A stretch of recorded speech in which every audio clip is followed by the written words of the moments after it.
Welcome to this video. Today we want to read Bartleby the Scrivener. I hope you enjoy. I am a rather elderly man. The nature of my avocations for the last 30 years has brought me into more than ordinary contact with what would seem an interesting and somewhat singular set of men, of whom as yet nothing that I know of has ever been written. I mean the law copyists or scriveners. I have known very many of them, professionally and privately, and if I pleased, could relate diverse histories, at which good-natured gentlemen might smile and sentimental souls might weep. But I wait the biographies of all other scriveners for a few passages in the life of Bartleby, who was a scrivener of the strangest I ever saw or heard of. While of other law copyists I might write the complete life of Bartleby, nothing of that sort can be done. I believe that no materials exist for a full and satisfactory biography of this man. It is an irreparable loss to literature. Bartleby was one of those beings of whom nothing is ascertainable except from the original sources, and in his case those are very small. What my own astonished eyes saw of Bartleby, that is all I know of him, except, indeed, one vague report which will appear in the sequel. Ere introducing the scrivener as he first appeared to me, it is fit I make some mention of myself, my employees, my business, my chambers, and general surroundings, because some such description is indispensable to an adequate understanding of the chief character about to be presented. In premise, I am a man who, from his youth upwards, has been filled with a profound conviction that the easiest way of life is the best. Hence, though I belong to a profession proverbially energetic, and nervous, even to turbulence, at times, yet nothing of that sort have I ever suffered to invade my peace. I am one of those unambitious lawyers who never addresses a jury or in any way draws down public applause, but in the cool tranquility of a snug retreat, do a snug business among rich men's bonds and mortgages and title deeds. All who know me consider me an eminently safe man. The late John Jacob Astor, a personage little given to poetic enthusiasm, had no hesitation in pronouncing my first grand point to be prudence, my next method. I do not speak it in vanity, but simply record the fact that I was not unemployed in my profession by the late John Jacob Astor, a name which, I admit, I love to repeat, for it hath a rounded and orbicular sound to it, and rings like unto bullion. I will freely add that I was not insensible to the late John Jacob Astor's good opinion. Some time prior to the period at which this little history begins, my avocations had been largely increased. The good old office, now extinct in the state of New York, of a master in chancery, had been conferred upon me. It was not a very arduous office, but very pleasantly remunerative. I seldom lose my temper, much more seldom indulge in dangerous indignation at wrongs and outrages, but I must be permitted to be rash here and declare that I consider the sudden and violent abrogation of the office of Master in Chancery by the new Constitution as a premature act, inasmuch as I had counted upon a life lease of the profits, whereas I only received those of a few short years. But this is by the way. My chambers were upstairs at No. Wall Street. At one end they looked upon the white wall of the interior of a spacious skylight shaft, penetrating the building from top to bottom. This view might have been considered rather tame than otherwise, deficient in what landscape painters call life.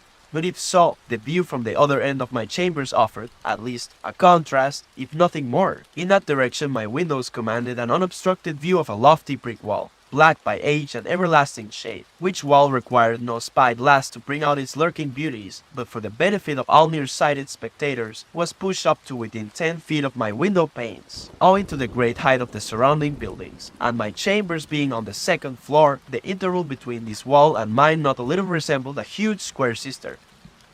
But the blots, Turkey, intimated I. True, but with submission, sir, behold these hairs. I am getting old. Surely, sir, a blot or two of a warm afternoon is not to be severely urged against gray hairs. Old age, even if it blot the page, is honorable. With submission, sir, we both are getting old. This appeal to my fellow feeling was hardly to be resisted. At all events, I saw that go he would not. So I made up my mind to let him stay, resolving, nevertheless, to see to it that during the afternoon he had to do with my less important papers. In fact, precisely as a rash, restive horse is said to feel his oats, so Turkey felt his coat. It made him insolent. He was a man whom prosperity harmed. Though concerning the self-indulgent habits of Turkey I had my own private surmises, yet touching Nippers I was well persuaded that whatever might be his faults in other respects, he was, at least, a temperate young man. But indeed, nature herself seemed to have been his vintner, and at his birth charged him so thoroughly with an irritable, brandy-like disposition, that all subsequent potations were needless. When I consider how, amid the stillness of my chambers, Nippers would sometimes impatiently rise from his seat, and stooping over his table, spread his arms wide apart, seized the whole desk, and moved it and jerked it with a grim, grinding motion on the floor as if the table were a perverse voluntary agent, intent on thwarting and vexing him. I plainly perceived that for nippers, brandy and water were altogether superfluous. Now my original business, that of a conveyancer and title hunter and drawer-up of recondite documents of all sorts, was considerably increased by receiving the master's office. There was now great work for scriveners. Not only must I push the clerks already with me, but I must have additional help. In answer to my advertisement, a motionless young man one morning stood upon my office threshold, the door being open, for it was summer. I can see that figure now, pallidly neat, pitiably respectable, incurably forlorn. It was Bartleby. After a few words touching his qualifications, I engaged him, glad to have among my corps of copyists a man of so singularly sedated aspect, which I thought might operate beneficially upon the flighty temper of Turkey and the fiery one of Nippers. I should have stated before that ground glass folding doors divided my premises into two parts, one of which was occupied by my scriveners, the other by myself. According to my humor, I threw open these doors, or closed them. I resolved to assign Bartleby a corner by the folding doors, but on my side of them, so as to have this quiet man within easy call, in case any trifling thing was to be done.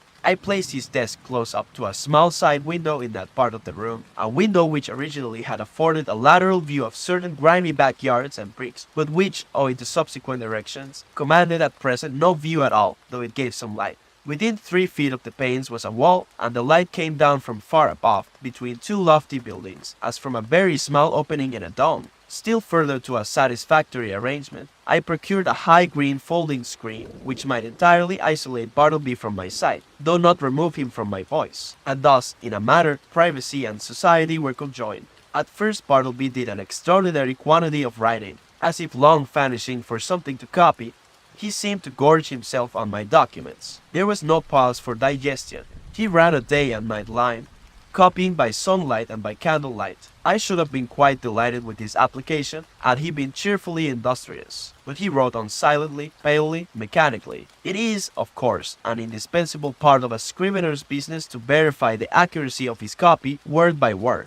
Where there are 2 or more scriveners in an office, they assist each other in this examination, one reading from the copy, the other holding the original. It is a very dull, wearisome, and lethargic affair. I can readily imagine that to some sanguine temperaments it would be altogether intolerable. For example, I cannot credit that the meddlesome poet Byron would have contentedly sat down with Bartleby to examine a law document of, say, 500 pages, closely written in a crimpy hand. Now and then, in the haste of business, it had been my habit to assist in comparing some brief document myself, calling Turkey or Nippers for this purpose. One object I had in placing Bartleby so handy to me behind the screen was to avail myself of his services on such trivial occasions. It was on the 3rd day, I think, of his being with me, and before any necessity had arisen for having his own writing examined, that, being much hurried to complete a small affair I had in hand, I abruptly called to Bartleby. In my haste and natural expectancy of instant compliance, I sat with my head bent over the original on my desk, and my right hand sideways, and somewhat nervously extended with the copy, so that immediately upon emerging from his retreat, Bartleby might snatch it and proceed to business without the least delay. In this very attitude did I sit when I called to him, rapidly stating what it was I wanted him to do, namely, to examine a small paper with me.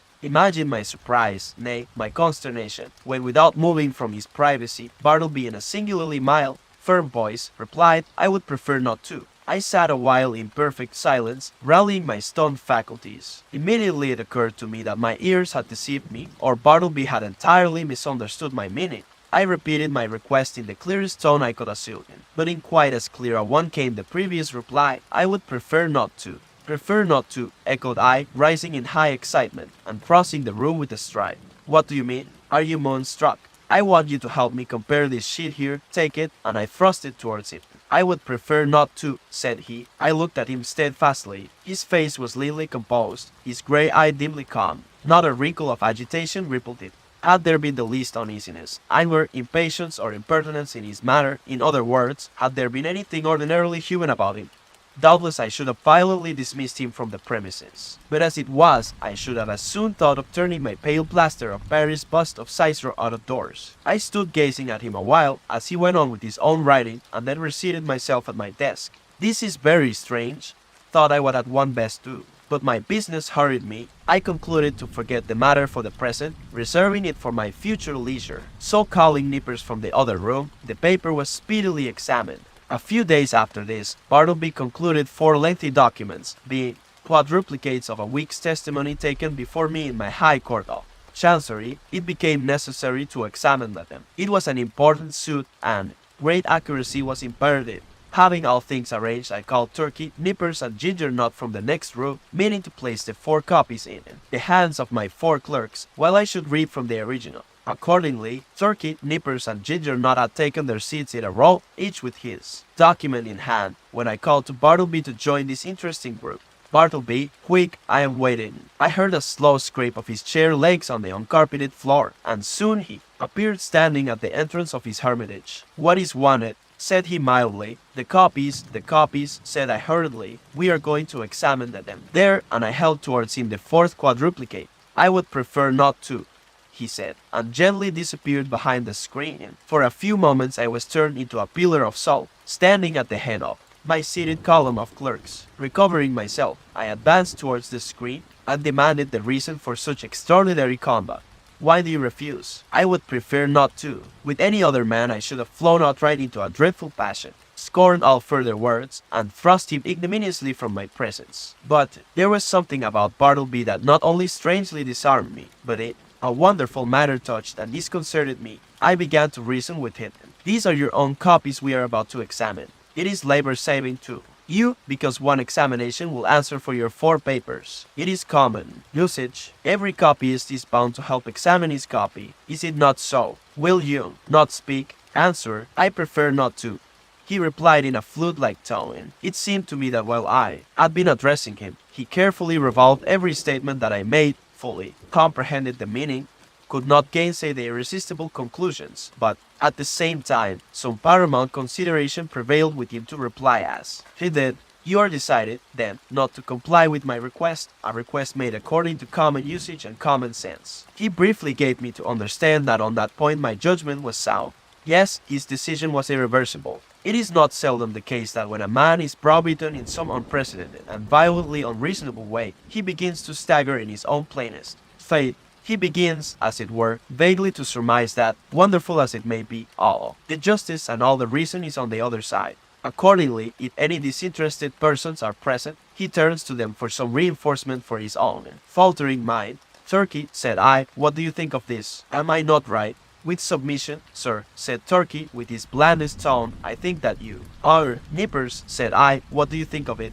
I think I should kick him out of the office. The reader of nice perceptions will here perceive that, it being morning, Turkey's answer is couched in polite and tranquil terms, but Nippers replies in ill-tempered ones. Or, to repeat a previous sentence, Nippers' ugly mood was on duty and Turkey's off. Ginger Nut, said I, willing to enlist the smallest suffrage in my behalf. What do you think of it? I think, sir, he's a little lunny, replied Ginger Nut with a grin. You hear what they say, said I, turning towards the screen. Come forth at them. Do your duty, but he vouchsafed no reply. I pondered a moment in sore perplexity, but once more business hurried me. I determined again to postpone the consideration of this dilemma to my future leisure. With a little trouble we made out to examine the papers without Bartleby, though at every page or two, Turkey deferentially dropped his opinion that this proceeding was quite out of the common, while Nippers, twitching in his chair with a dyspeptic nervousness, ground out, between his set teeth, occasional hissing maledictions against the stubborn oaf behind the screen.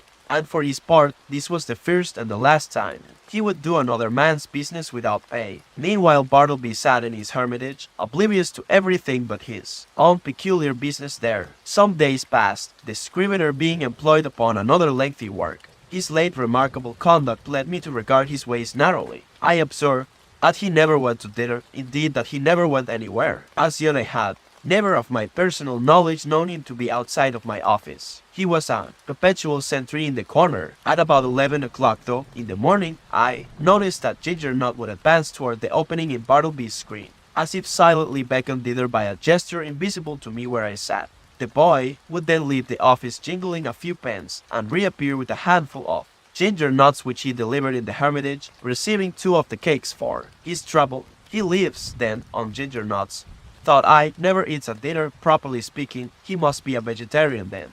But no, he never eats even vegetables. He eats nothing but ginger nuts. My mind then ran on in reveries concerning the probable effects upon the human constitution of living entirely on ginger nuts. Ginger nuts are so called because they contain ginger as one of their peculiar constituents, and the final flavoring one. Now what was ginger? A hot, spicy thing. Was Bartleby hot and spicy? Not at all. Ginger, then, had no effect upon Bartleby. Probably he preferred it should have not. Nothing so aggravates an earnest person as a passive resistance. If the individual so resisted be of a not inhumane temper, and the resisting one perfectly harmless in his passivity, then, in the better moods of the former, he will endeavor charitably to construe to his imagination what proves impossible to be solved by his judgment. Even so, for the most part, I regarded Bartleby and his ways. Poor fellow, thought I, he means no mischief. It is plain he intends no insolence.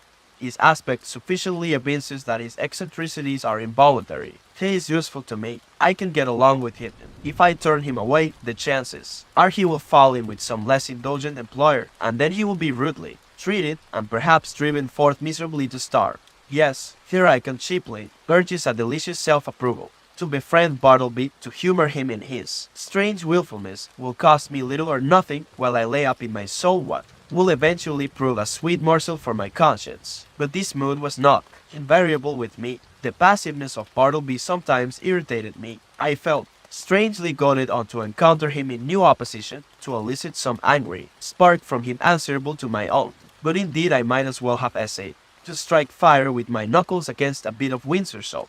But one afternoon, the evil impulse in me mastered me, and the following little scene ensued. Bartleby, said I, when those papers are all copied, I will compare them with you. I would prefer not to. How? Surely you do not mean to persist in that mulish beggary. No answer. I threw open the folding doors nearby, and turning upon Turkey and Nippers, exclaimed in an excited manner, he says, a second time, he won't examine his papers. What do you think of it, Turkey? It was afternoon, be it remembered. Turkey sat glowing like a brass boiler, his bald head steaming, his hands reeling among his blotted papers. Think of it, roared Turkey, I think I'll just step behind his screen and black his eyes for him. So saying, Turkey rose to his feet and threw his arms into a pugilistic position. He was hurrying away to make good his promise, when I detained him, alarmed at the effect of incautiously rousing Turkey's combativeness after dinner. Sit down, Turkey, said I, and hear what Nippers has to say. What do you think of it, Nippers? Would I not be justified in immediately dismissing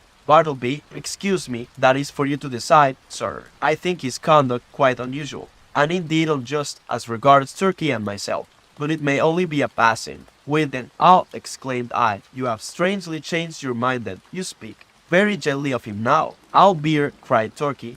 Gentleness is effects of beer, Nippers and I dined together today. You see how gentle I am, sir. Shall I go and black his eyes? You refer to Bartleby, I suppose. No, not today, Turkey, I replied. Pray, put up your fist. I closed the doors, and again advanced towards Bartleby. I felt additional incentives tempting me to my fate. I burned to be rebelled against again. I remembered that Bartleby never left the office. Bartleby, said I, Ginger Nut is away. Just step round to the post office, won't you, and see if there is anything for me. I would prefer not to. You will not. I prefer not. I staggered to my desk and sat there in a deep study. My blind inveteracy returned. Was there any other thing in which I could procure myself to be ignominiously repulsed by this lean, penniless wight, my hired clerk? What added thing is there perfectly reasonable that he will be sure to refuse to do? Bartleby, no answer. Bartleby, in a louder tone. No answer. Bartleby, I roared, like a very ghost, agreeably to the laws of magical invocation. At the third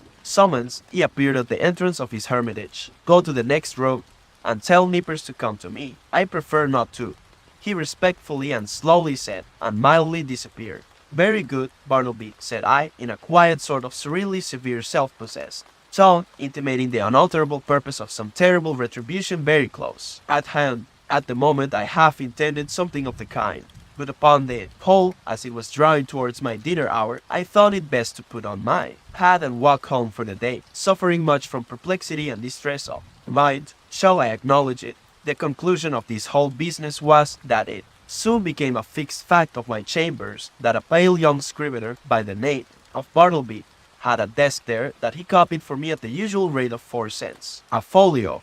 but he was permanently exempt from examining the work done by him, that duty being transferred to Turkey and Nippers, one of compliment doubtless to their superior acuteness. Moreover, said Bartleby, was never on any account to be dispatched on the most trivial errand of any sort, and that even if entreated to take upon him such a matter, it was generally understood that he would prefer not to, in other words, that he would refuse point blank. As days passed on, I became considerably reconciled to Bartleby. His steadiness, his freedom from all dissipation, his incessant industry except when he chose to throw himself into a standing reverie behind his screen, his great stillness, his unalterableness of demeanor under all circumstances, made him a valuable acquisition. One prime thing was this: he was always there, first in the morning, continually through the day, and the last at night. I had a singular confidence in his honesty. I felt my most precious papers perfectly safe in his hands. Sometimes, to be sure, I could not, for the very soul of me, avoid falling into sudden spasmodic passions with it, for it was exceeding difficult to bear in mind all the time those strange peculiarities, privileges, and unheard of exemptions, forming the tacit stipulations on Bartleby's part under which he remained in my office. Now and then, in the eagerness of dispatching pressing business, I would inadvertently summoned Bartleby in a short, rapid tone to put his finger, say, on the incipient tie of a bit of red tape with which I was about compressing some papers. Of course, from behind the screen the usual answer, "I prefer not to," was sure to come. And then, how could a human creature with the common infirmities of our nature refrain from bitterly exclaiming upon such perverseness, such unreasonableness? However, every added repulse of this sort which I received only tended to lessen the probability of my repeating the inadvertence. Here it must be said that according to the custom of most legal gentlemen occupying chambers in densely populated law buildings, there were several keys to my door. One was kept by a woman residing in the attic, which person weekly scrubbed and daily swept and dusted my apartments. Another was kept by Turkey for convenience sake. The third I sometimes carried in my own pocket. The fourth I knew not who had. Now, one Sunday morning I happened to go to Trinity Church to hear a celebrated preacher, and finding myself rather early on the ground, I thought I would walk around to my chambers for a while. Luckily I had my key with me, but upon applying it to the lock, I found it resisted by something inserted from the inside. Quite surprised, I called out, when to my consternation a key was turned from within, and thrusting his lean visage at me, and holding the door ajar, the apparition of Bartleby appeared in his shirt sleeves and otherwise in a strangely tattered dishabille, saying quietly that he was sorry, but he was deeply engaged just then, and preferred not admitting me at present. In a brief word or two, he moreover added that perhaps I had better walk round the block 2 or 3 times, and by that time he would probably have concluded his affairs. Now, the utterly unsurmised appearance of Bartleby tenanting my law chambers of a Sunday morning, with his cadaverously gentlemanly nonchalance, yet without firm and self-possessed, had such a strange effect upon me, that incontinently I slunk away from my own door, and Diaz desired,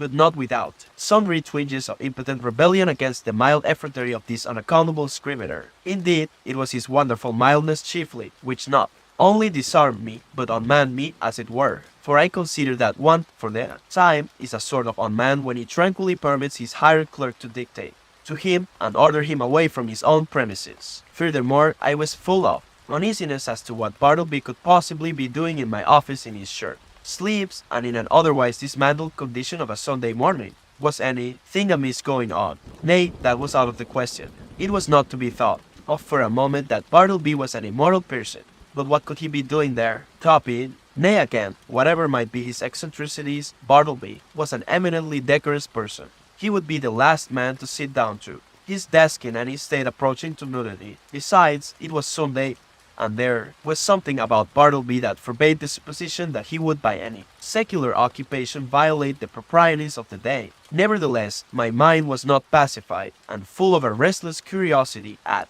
last I returned to the door. Without hindrance I inserted my key, opened it, and entered. Bartleby was not to be seen. I looked round anxiously, peeped behind his screen, but it was very plain that he was gone. Upon more closely examining the place, I surmised that for an indefinite period Bartleby must have ate, dressed, and slept in my office, and that too without plate, mirror, or bed. The cushioned seat of a rickety old sofa in one corner bore the faint impress of A lean, reclining form rolled away under his desk. I found a blanket under the empty grate, a blacking box and brush on a chair, a tin basin with soap and a ragged towel. In a newspaper, a few crumbs of ginger nuts and a morsel of. Yes, thought I, it is evident enough that Bartleby has been making his home here, keeping bachelor's hall all by himself. Immediately then the thought came sweeping across me. What miserable friendlessness and loneliness are here. Revealed, his poverty is great, but his solitude, how horrible. Think of it, of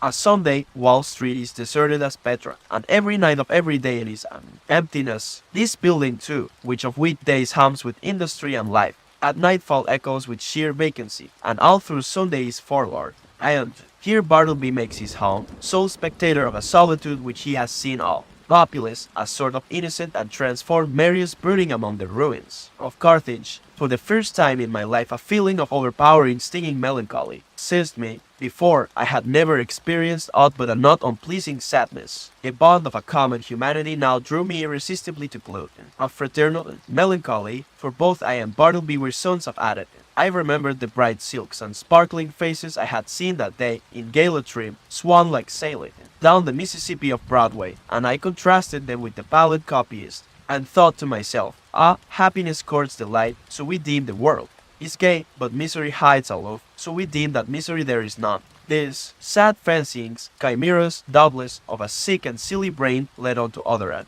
more special thoughts concerning the eccentricities of Bartleby. Presentiments of strange discoveries hovered round me. The Scrivener's pale form appeared to be laid out among uncaring strangers in its shivering winding sheet. Suddenly I was attracted by Bartleby's closed desk, the key in open side left.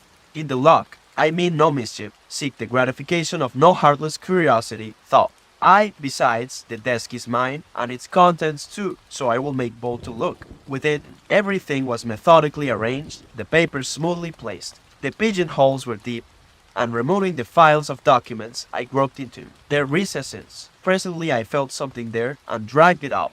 It was an old bandana handkerchief, heavy and knotted. I opened it, and saw it was a savings bank. I now recalled all the quiet mysteries which I had noted in the man. I remembered that he never spoke but to answer, that though at intervals he had considerable time to himself, yet I had never seen him reading, no, not even a newspaper, that for long periods he would stand looking out at his pale window behind the screen upon the dead brick wall. I was quite sure he never visited any refectory or eating house, while his pale face clearly indicated that he never drank beer like turkey or tea and coffee even, like other men, that he never went anywhere in particular that I could learn, never went out for a walk, unless indeed that was the case at present, that he had declined telling who he was or whence he came, or whether he had any relatives in the world, that though so thin and pale, he never complained of ill health. And more than all, I remembered a certain unconscious air of pallid, how shall I call it, of pallid haughtiness, say, or rather an austere reserve about him,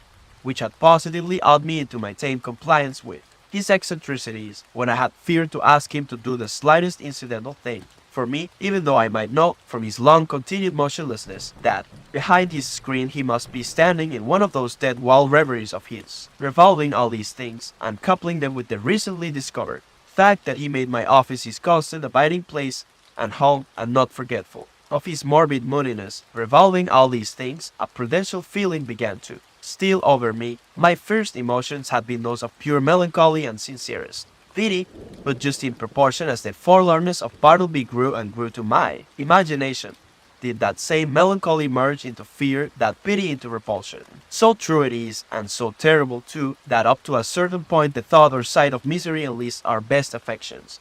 But in certain special cases, beyond that point it does not. They err who would assert that invariably this is owing to the inherent selfishness of the human heart. It rather proceeds from a certain hopelessness of remedying excessive and organic ill. To a sensitive being, pity is not seldom pain, and when at last it is perceived that such pity cannot lead to effectual succor, common sense bids the soul rid of it. What I saw that morning persuaded me that the Scrivener was the victim of innate and incurable disorder. I might give alms to his body, but his body did not pain him. It was his soul that suffered, and his soul I could not reach. I did not accomplish the purpose of going to Trinity Church that morning. Somehow, the things I had seen disqualified me for the time from church going. I walked homeward, thinking what I would do with Bartleby. Finally, I resolved. Upon this, I would put certain calm questions to him the next morning touching his history, etc. And if he declined to answer them openly and unreservedly, then to give him a $20 bill over and above whatever I might owe him, and tell him his services were no longer required,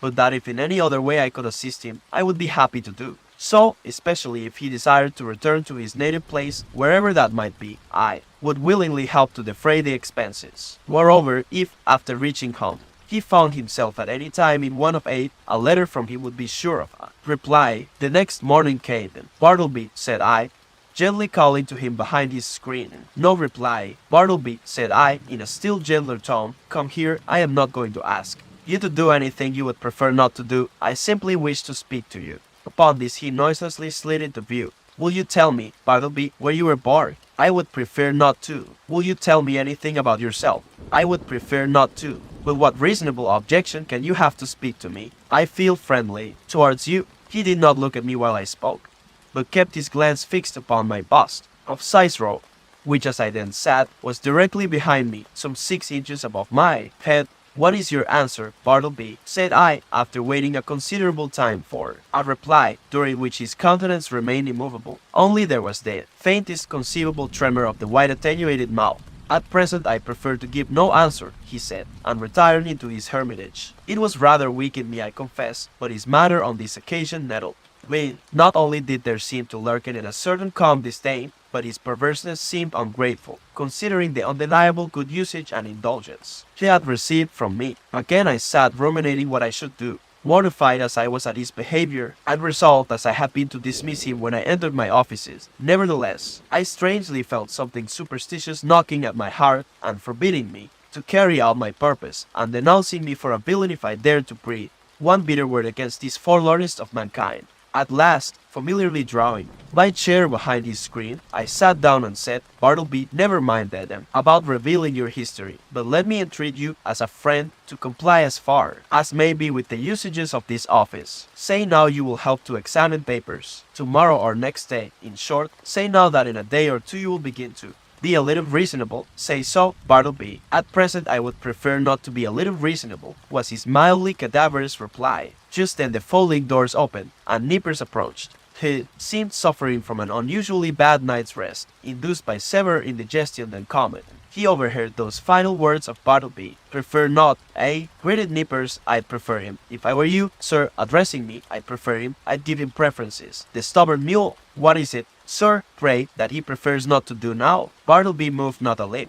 "Mr. Nippers," said I prefer that you would withdraw for the present." Somehow, of late I had got into the way of involuntarily using this word, prefer upon all sorts of not exactly suitable occasions, and I trembled to think that my contact with the Scrivener had already and seriously affected me in a mental way, and what further and deeper aberration might it not yet produce. This apprehension had not been without efficacy in determining me to summary means, as Nippers, looking very sour and sulky, was departing, Turkey blandly and deferentially approached. "With submission, sir," said he, "yesterday I was thinking about Bartleby here, and I think that if he would but prefer to take a quart of good ale every day, it would do much towards mending him, and enabling him to assist in examining his papers." "So you have got the word too," said I, slightly excited.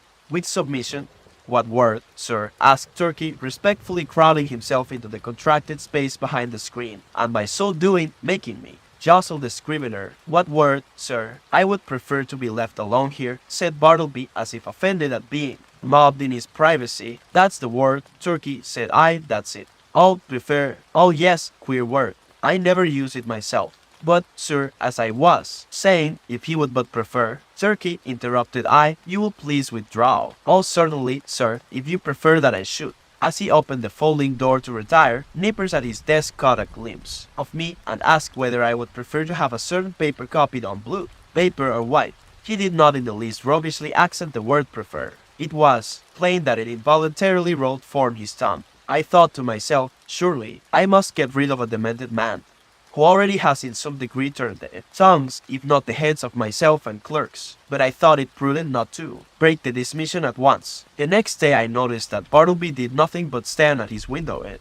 his dead wild reverie. Upon asking him why he did not write, he said that he had decided upon doing no more writing. "Why, how now? What next?" exclaimed I, do no more writing? No more, and what is the reason? Do you not see the reason for yourself? He indifferently replied. I looked steadfastly at him, and perceived that his eyes looked dull and glazed. Instantly it occurred to me that his unexampled diligence in copying by his dead window for the first few weeks of his stay with me might have temporarily impaired his vision. I was touched. I said something in condolence with him. I hinted that off. Of course he did wisely in abstaining from writing for a while, and urged him to embrace that opportunity of taking wholesome exercise in the open air. This, however, he did not do. A few days after this, my other clerks being absent, and being in a great hurry to dispatch certain letters by the mail, I thought that, having nothing else earthly to do, Bartleby would surely be less inflexible than usual, and carry these letters to the post office. But he blankly declined. So, much to my inconvenience, I went myself. Still added days went by. Whether Bartleby's eyes improved or not, I could not say. To all appearance, I thought they did. But when I asked him if they did, he vouchsafed no answer. At all events, he would do no copying. At last, in reply to my urgings, he informed me that he had permanently given up copying. What? Exclaimed I. Suppose your eyes should get entirely well, better than ever before, would you not copy then? I have given up copying, he answered, and slid aside. He remained as ever a fixture in my chamber. Nay, if that were possible, he became still more of a fixture than before. What was to be done? He would do nothing in the office. Why should he stay there? In plain fact, he had now become a millstone to me, not only useless as a necklace, but afflictive to bear. Yet I was sorry for him. I speak less than truth when I say that, on his own account, he occasioned me uneasiness. If he would but have named a single relative or friend, I would instantly have written, and urged their taking the poor fellow away to some convenient retreat. But he seemed alone, absolutely alone in the universe, a bit of wreck in the mid-Atlantic. At length, necessities connected with my business tyrannized over all other considerations. Decently as I could, I told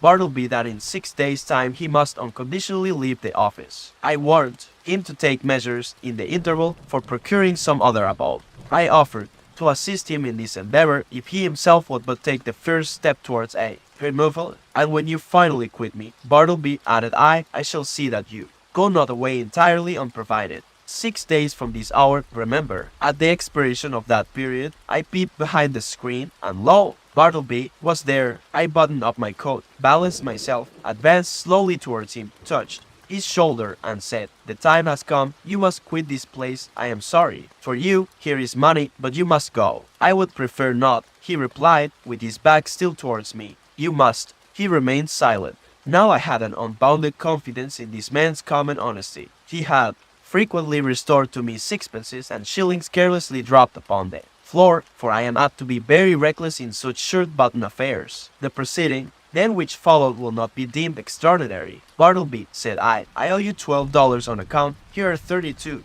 The odd 20 are yours. Will you take it? And I handed the bills towards him, but he made no motion. I will leave them here then, putting them under a weight on the table. Then, taking my hat and cane and going to the door, I tranquilly turned and added, After you have removed your things from these offices, Bartleby, you will of course lock the door, since everyone is now gone for the day but you, and if you please, slip your key underneath the mat, so that I may have it in the morning. I shall not see you again, so goodbye to you. If hereafter in your new place of abode I can be of any service to you, do not fail to advise me by letter. Goodbye, Bartleby, and fare you well. But he answered not a word, like the last column of some ruined temple. He remained standing mute and solitary in the middle of the otherwise deserted groaning. As I walked home in a pensive mood, my vanity got the better of my pity. I could not but highly plume myself on my masterly management in getting rid of Bartleby. Masterly I call it, and such it must appear to any dispassionate thinker. The beauty of my procedure seemed to consist in its perfect quietness. There was no vulgar bullying, no bravado of any sort, no choleric hectoring, and striding to and fro across the apartment, jerking out vehement commands for Bartleby to bundle himself off with his beggarly traps. Nothing of the kind. Without loudly bidding Bartleby depart, as an inferior genius might have done, I assumed the ground that depart he must, and upon that assumption built all I had to say. The more I thought over my procedure, the more I was charmed with it. Nevertheless, next morning, upon awakening, I had my doubts. I had somehow slept off the fumes of vanity, one of the coolest and wisest hours a man has is just after he awakes in the morning. My procedure seemed as sagacious as ever, but only in theory. How it would prove in practice, there was the rub. It was truly a beautiful thought to have assumed Bartleby's departure, but after all, that assumption was simply my own and none of Bartleby's. The great point was not whether I had assumed that he would quit me, but whether he would prefer so to do. He was more a man of preferences than assumptions. After breakfast, I walked downtown, arguing the probabilities pro and con. One moment I thought it would prove a miserable failure, and Bartleby would. He found all alight at my office as usual. The next moment it seemed certain that I should see his chair empty, and so I kept veering about. At the corner of Broadway and Canal Street, I saw quite an excited group of people standing in earnest conversation. "I'll take odds he doesn't," said a voice as I passed. "Doesn't go." "Done," said I. "Put up your money." I was instinctively putting my hand in my pocket to produce my own, when I remembered that this was an election day. The words I had overheard bore no reference to Bartleby, but to the success or non-success of some candidate for the mayoralty. In my intent frame of mind, I had, as it were, imagined that all Broadway shared in my excitement, and were debating the same question with me. I passed on, very thankful that the uproar of the street screened my momentary absent-mindedness. As I had intended, I was earlier than usual at my office door. I stood listening. For a moment, all was still. He must be gone. I tried the knob. The door was locked. Yes, my procedure had worked to a charm. He indeed must be vanished. Yet a certain melancholy mixed with this. I was almost sorry for my brilliant success. I was fumbling under the doormat for the key, which Bartleby was to have left there for me, when accidentally my knee knocked against a panel, producing a summoning sound, and in response a voice came to me from within. "Not yet. I am occupied." It was Bartleby. I was thunderstruck. For an instant I stood like the man who, pipe in mouth, was killed one cloudless afternoon long ago in Virginia by a summer lightning. At his own warm open window he was killed, and remained leaning out there, upon the dreamy afternoon, till someone touched him when he fell. "Not gone," I murmured at last, but again obeying that wondrous ascendancy which the inscrutable Scrivener had over me, and from which ascendancy, for all my chafing, I could not completely escape. I slowly went downstairs and out into the street, and while walking round the block, considered what I should next do in this unheard of perplexity. Turn the man out by an actual thrusting. I could not. To drive him away by calling him hard names would not do. Calling in the police was an unpleasant idea, and yet permit him to enjoy his cadaverous triumph over me. These two I could not think of. What was to be done? Or, if nothing could be done, was there anything further that I could assume in the matter? Yes, as before I had prospectively assumed that Bartleby would depart, so now I might retrospectively assume that departed he was. In the legitimate carrying out of this assumption, I might enter my office in a great hurry, and pretending not to see Bartleby at all, walk straight against him as if he were air. Such a proceeding would in a singular degree have the appearance of a home thrust. It was hardly possible that Bartleby could withstand such an application of the doctrine of assumptions, but upon second thoughts the success of the plan seemed rather dubious. I resolved to argue the matter over with him again. "Bartleby," said I, entering the office with a quietly severe expression, "I am seriously displeased. I am pained, Bartleby. I had thought better of you. I had imagined you of such a gentlemanly organization, that in any delicate dilemma a slight hint would suffice, in short, an assumption. But it appears I am deceived. Why," I added, unaffectedly starting, "you have not even touched that money." Yet, pointing to it, just where I had left it the evening previous, he answered nothing. "Will you, or will you not, quit me?" I now demanded in a sudden passion, advancing close to him. "I would prefer not to quit you," he replied, gently emphasizing the not. "What earthly right have you to stay here? Do you pay any rent? Do you pay my taxes? Or is this property yours?" He answered nothing. "Are you ready to go on and write now? Are your eyes recovered? Could you copy a small paper for me this morning? Or help examine a few lines? Or step round to the post office? In a word, will you do anything at all to give a coloring to your refusal to depart the premises?" He silently retired into his hermitage. I was now in such a state of nervous resentment that I thought it but prudent to check myself at present from further demonstrations. Bartleby and I were alone. I remembered the tragedy of the unfortunate Adams and the still more unfortunate Colt in the solitary office of the latter, and how poor Colt, being dreadfully incensed by Adams, and imprudently permitting himself to get wildly excited, was at unawares hurried into his fatal act, an act which certainly no man could possibly deplore more than the actor himself. Often it had occurred to me, in my ponderings upon the subject, that had that altercation taken place in the public street or at a private residence, it would not have terminated as it did. It was the circumstance of being alone in a solitary office, upstairs of a building, entirely unhallowed by humanizing domestic associations, an uncarpeted office, doubtless of a dusty, haggard sort of appearance, this it must have been, which greatly helped to enhance the irritable desperation of the hapless cult. But when this old atom of resentment rose in me and tempted me concerning Bartleby, I grappled him and threw him. How? Why? Simply by recalling the divine injunction, a new commandment give I unto you, that ye love one another. Yes, this it was that saved me. Aside from higher considerations, charity often operates as a vastly wise and prudent principle, a great safeguard to its possessor. Men have committed murder for jealousy's sake, and anger's sake, and hatred's sake, and selfishness' sake, and spiritual pride's sake, but no man, that ever I heard of, ever committed a diabolical murder for sweet charity's sake. Mere self-interest, then, if no better motive can be enlisted, should, especially with high-tempered men, prompt all beings to charity and philanthropy, at any rate upon the occasion in question. I strove to drown my exasperated feelings towards the Scrivener by benevolently construing his conduct.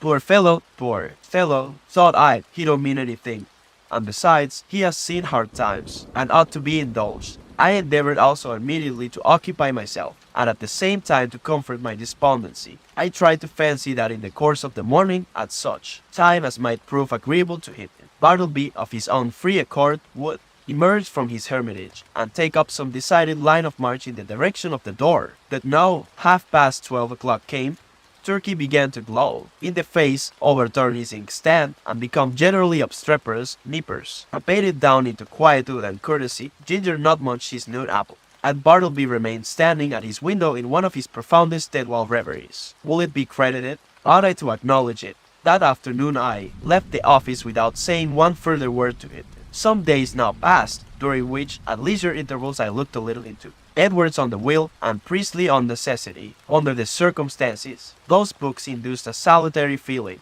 Gradually I slid into the persuasion that these troubles of mine touching the Scrivener had been all predestinated from eternity, and Bartleby was billeted upon me for some mysterious purpose of an all-wise providence, which it was not for a mere mortal like me to fathom. Yes, Bartleby, stay there behind your screen, thought I shall persecute you no more. You are harmless and noiseless as any of these old chairs. In short, I never feel so private as when I know you are here. At last I see it, I feel it, I penetrate to the predestinated purpose of my life. I am content. Others may have loftier parts too, and act, but my mission in this world, Bartleby, is to furnish you with office room, for such period as you may see fit to remain. I believe that this wise and blessed frame of mind would have continued with me had it not been for the unsolicited and uncharitable remarks obtruded upon me by my professional friends who visited the rooms. But thus it often is that the constant friction of illiberal minds wears out at last the best results of the more generous, though to be sure, when I reflected upon it, it was not strange that people entering my office should be struck by the peculiar aspect of the unaccountable Bartleby, and so be tempted to throw out some sinister observations concerning him.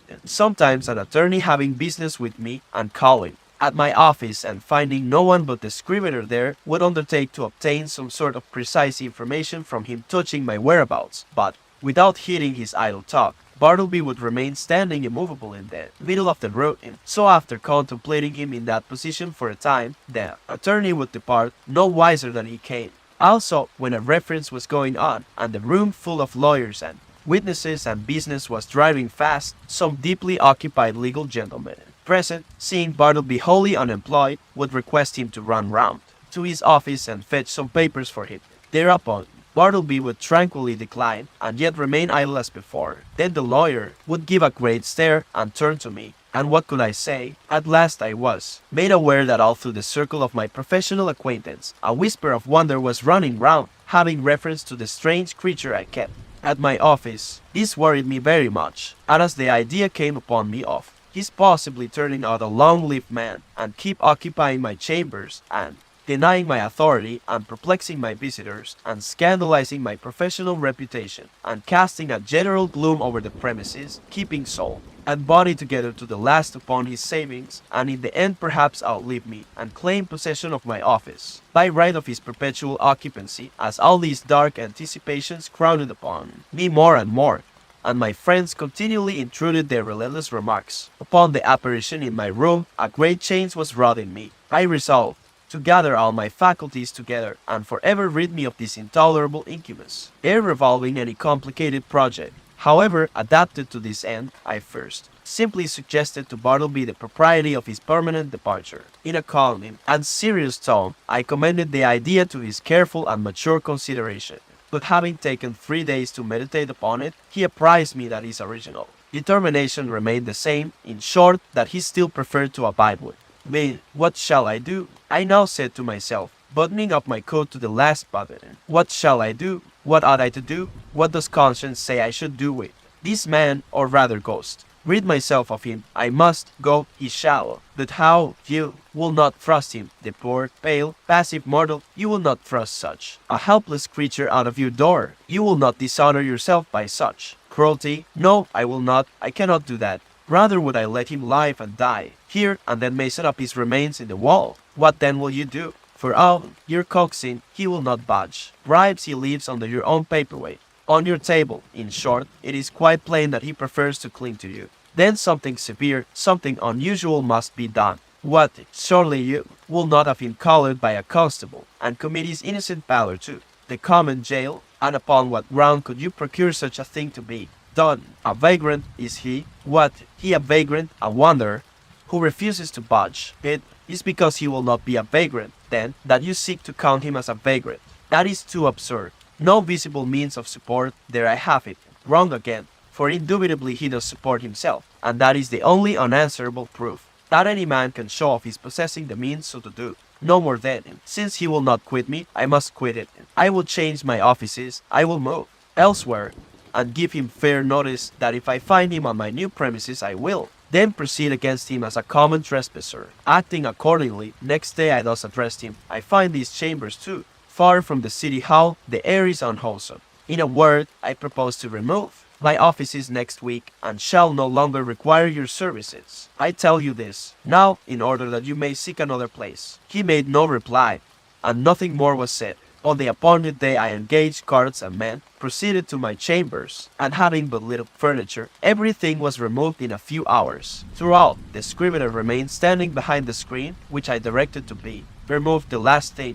It was withdrawn, and being folded up like a huge folio, left him the motionless occupant of a naked room. I stood in the entry watching him a moment, while something from within me upbraided me. I re-entered with my hand in my pocket and my heart in my mouth. "Goodbye, Bartleby, I am going, goodbye, and God some way bless you." And take that, slipping something in his hand. But it dropped upon the floor, and then, strange to say, I tore myself from him whom I had so longed to be rid of. Established in my new quarters, for a day or two I kept the door locked, and started at every footfall in the passages. When I returned to my rooms after any little absence, I would pause at the threshold for an instant and attentively listen, ere applying my key. But these fears were needless. Bartleby never came nigh me. I thought all was going well, when a perturbed-looking stranger visited me, inquiring whether I was the person who had recently occupied rooms at No. Wall Street. Full of forebodings, I replied that I was. "Then, sir," said the stranger, who proved a lawyer, "you are responsible for the man you left there. He refuses to do any copying. He refuses to do anything. He says he prefers not to, and he refuses to quit the premises." "I am very sorry, sir," said I, with assumed tranquillity but an inward tremor. "But, really, the man you allude to is nothing to me. He is no relation or apprentice of mine, that you should hold me responsible for him. In mercy's name, who is he? I certainly cannot inform you. I know nothing about him. Formerly I employed him as a copyist, but he has done nothing for me now for some time. Vast, I shall settle him then. Good morning, sir." Several days passed, and I heard nothing more, and though I often felt a charitable prompting to call at the place and see poor Bartleby, yet a certain squeamishness of I know not what withheld me. All is over with him by this time, thought I at last, when through another week no further intelligence reached me. But coming to my room the day after, I found several persons waiting at my door in a high state of nervous excitement. "That's the man, here he comes," cried the foremost one, whom I recognized as the lawyer who had previously called upon me alone. "You must take him away, sir, at once," cried a portly person among them, advancing upon me, and whom I knew to be the landlord of No Wall Street. "These gentlemen, my tenants, cannot stand it any longer, Mr. B," pointing to. "The lawyer has turned him out of his room, and he now persists in haunting the building generally, sitting upon the banisters of the stairs by day and sleeping in the entry by night. Everybody is concerned, clients are leaving the offices, some fears are entertained of a mob, something you must do, and that without delay." Aghast at this torrent, I fell back before it, and would fain have locked myself in my new quarters. In vain I persisted that Bartleby was nothing to me, no, more than to anyone else. In vain, I was the last person known to have anything to do with him, and they held me to the terrible accounts. Fearful then of being exposed in the papers, I considered the matter, and at length said that if the lawyer would give me a confidential interview with the Scrivener in his own room, I would that afternoon strive my best to rid them of the nuisance they complained of. Going upstairs to my old hut, there was Bartleby silently sitting upon the banister at the landing. "What are you doing here, Bartleby?" said I. Sitting upon the banister, he mildly replied. I motioned him into the lawyer's room, who then left us. "Bartleby," said I, "are you aware that you are the cause of great tribulation to me by persisting in occupying the entry after being dismissed from the office?" No answer. Now one of two things must take place. Either you must do something, or something must be done to you. Now what sort of business would you like to engage in? Would you like to re-engage in copying for someone? No, I would prefer not to make any change. Would you like a clerkship in a dry goods store? There is too much confinement about that. No, I would not like a clerkship, but I am not particular. Too much confinement, I cried. Why you keep yourself confined all the time? I would prefer not to take a clerkship, he rejoined, as if to settle that little item at once. How would a bartender's business suit you? There is no trying of the eyesight in that. I would not like it at all, though, as I said before, I am not particular. His unwonted wordiness inspirited me. I returned to the charge. Well then, would you like to travel through the country collecting bills for the merchants? That would improve your health. No, I would prefer to be doing something else. How then would going as a companion to Europe to entertain some young gentlemen with your conversation, how would that suit you? Not at all. It does not strike me that there is anything definite about that. I like to be stationary, but I am not particular. Stationary you shall be then, I cried, now losing all patience, and for the first time in all my exasperating connection with him fairly flying into a passion. If you do not go away from these premises before night, I shall feel bound. Indeed, I am bound to quit the premises myself. I rather absurdly concluded, knowing not with what possible threat to try to frighten his immobility into compliance. Despairing of all further efforts, I was precipitately leaving him when a final thought occurred to me, one which had not been wholly unindulged before. "Bartleby," said I, in the kindest tone I could assume under such exciting circumstances, "will you go home with me now, not to my office, but my dwelling, and remain there till we can conclude upon some convenient arrangement for you? At our leisure, come, let us start now, right away." No, at present I would prefer not to make any change at all. I answered nothing, but effectually dodging everyone by the suddenness and rapidity of my flight, rushed from the building, ran up Wall Street towards Broadway, and jumping into the fierce omnibus was soon removed from pursuit. As soon as tranquillity returned, I distinctly perceived that I had now done all that I possibly could, both in respect to the demands of the landlord and his tenants, and with regard to my own desire and sense of duty to benefit Bartleby and shield him from rude persecution. I now strove to be entirely carefree and quiescent, and my conscience justified me in the attempt, though indeed it was not so successful as I could have wished. So fearful was I of being again hunted out by the incensed landlord and his exasperated tenants, that, surrendering my business to nippers, for a few days I drove about the upper part of the town and through the suburbs, in my Rockaway, crossed over to Jersey City and Hoboken, and paid fugitive visits to Manhattanville and Astoria. In fact, I almost lived in my Rockaway for the time. When again I entered my office, lo, a note from the landlord lay upon the desk. I opened it with trembling hands. It informed me that the writer had sent to the police, and had Bartleby removed to the Tombs as a vagrant. Moreover, since I knew more about him than anyone else, he wished me to appear at that place, and make a suitable statement of the facts. These tidings had a conflicting effect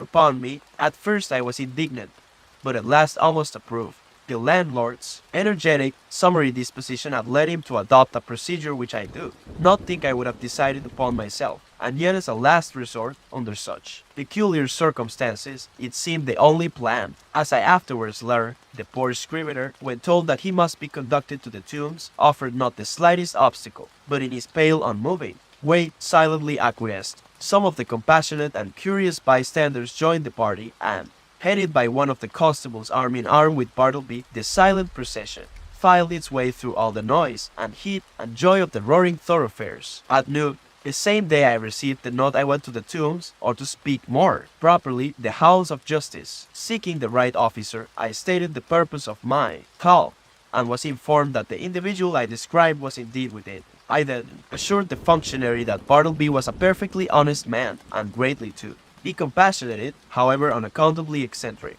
I narrated all I knew, and closed by suggesting the idea of letting him remain in as indulgent confinement as possible till something less harsh might be done, though indeed I hardly knew what. At all events, if nothing else could be decided upon, the almshouse must receive it. I then begged to have an interview, being under no disgraceful charge, and quite serene and harmless in all his ways. They had permitted him freely to wander about the prison, and especially in the enclosed grass-platted yard thereof.